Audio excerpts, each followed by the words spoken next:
I'm cleansing my model's skin as a prep, and I'm using the Bioderma micellar water to do so. And the product is hypoallergenic, and one of its main ingredient is glyceride, which helps to draw moisture from the surroundings and help hydrate the skin. Rishmita's skin type was normal and was well hydrated and supple even before I put on any product on her. I'm using this Embryolise cream to further moisturize and also like a primer for her skin. I'm just shade matching the foundation to the center of her face once I've swatched it onto the neck, and I'm straight away applying the product all over her face. Rishmita has flawless skin and does not require a lot of coverage, does not require any foundation for that matter, but I'm anyway using a concoction of LA Girl BB cream and Smashbox BB cream onto her face, just for the slightest coverage and not much. I'm applying a concealer color that's a little lighter to her skin tone, and I'm using my ring finger to blend it in so that I don't overdo it. I'm adding this concealer not for the sake of coverage, rather to create some dimension by brightening the under eye area. I'm powdering my model's skin lightly using the Makeup Forever translucent HD powder.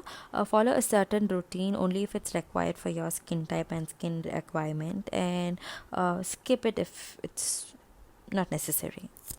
Alright, for her eyes, I'm using the NYX Cosmetics Ultimate Shadow Palette in the shade Warm Neutrals, and I'm mixing in the shades number 6 and number 8 from the palette and applying it as a transition on her crease, and I'm also mapping out the outer V of her eyes.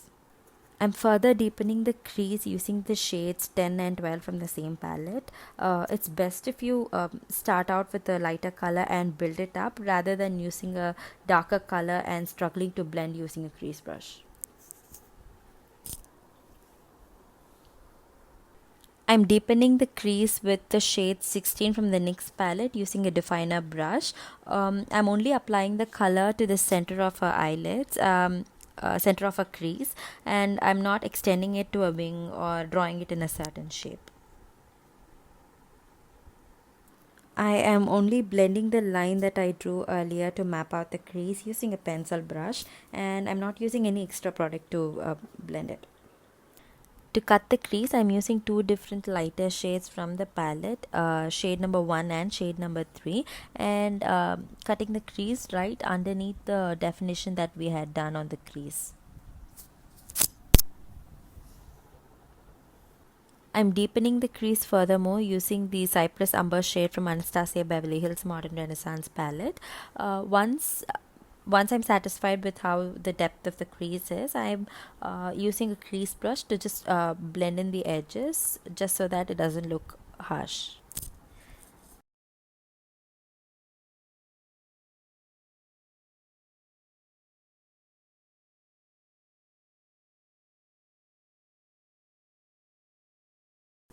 Again, using the Cypress Umber shade from the Anastasia palette, I'm deepening the outer V of the eye and connecting it to the crease. I'm just blending the edges, ensuring that there are no harsh lines. The reason that I connected the outer V to the crease is that it creates a lot of lid space, hence opening up the eye. I'm adding some Cypress Umber onto the lash line and smoking it out, and also connecting it to the outer V just to intensify the entire look.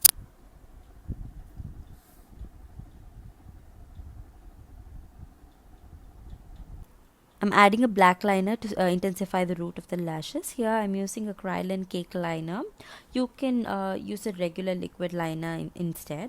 I'm using a cake liner just for sanitary sake.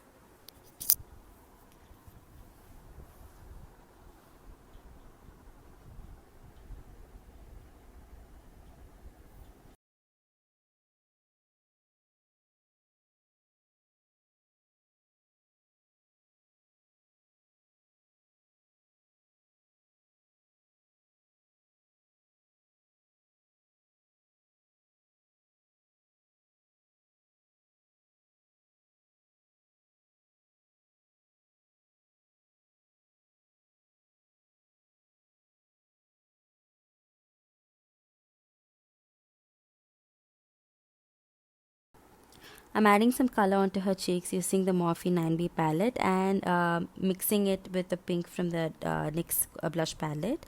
I'm pulling the blush closer to her nose because I want to create the illusion of fuller cheeks.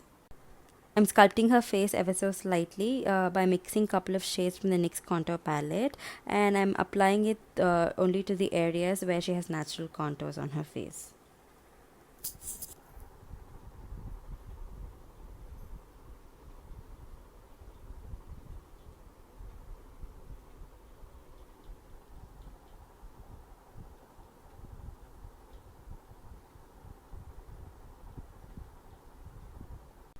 I'm highlighting only her cheekbones using the Mary Loumanizer highlighter by the Balm Cosmetics. Rishmita has a structured face, so I'm not going to be focusing more on creating dimension and sculpting her face using contouring and highlighting because I don't want to make her appear skinny than she already is.